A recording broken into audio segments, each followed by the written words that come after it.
Ahoi lapsed!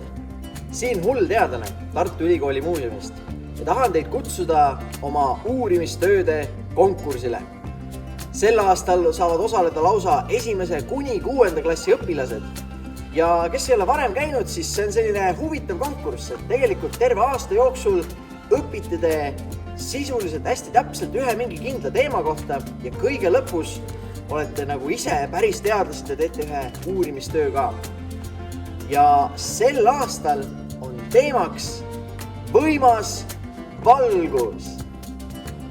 Ja kui te olete võib-olla kuulnud, et raha paneb rattad käima, siis tegelikult, vaadates asju siis füüsiku vaatevinklist, teeb seda energia.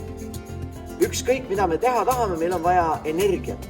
Ja maa peale peaaegu kogu energia, mida me siin kasutame, tuleb siis päikeselt valgusena.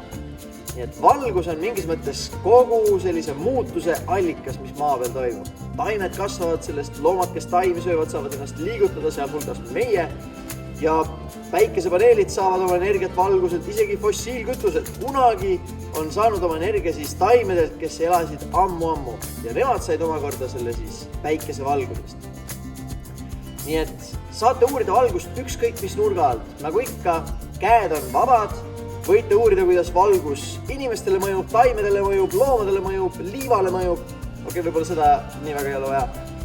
Võite uurida, mis asi see valgus üldsegi on. Võite uurida, missuguseid pirne teil koolis kasutatakse, kodus kasutatakse. Vahet ei ole, mõelge ise välja ja head uurimist.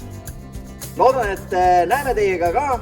Siia nimelt parimad saavad tulla mulle külla siia samma Tartu Ülikooli muuseumisse ja teeme ühe sellise vahva ürituse ka, kus jagame auhindu ja teeme ägedaid katseid. Sellest rääkides, jälle saab teha ka seda, et kutsuda mind endale kooli külla. Et tulen siis teen teile koha peal ka natukene valguse teemalisi katseid. Nii et hoidke kõrvad lahti, registreerimine on juba avatud, tulge ja võtke osa!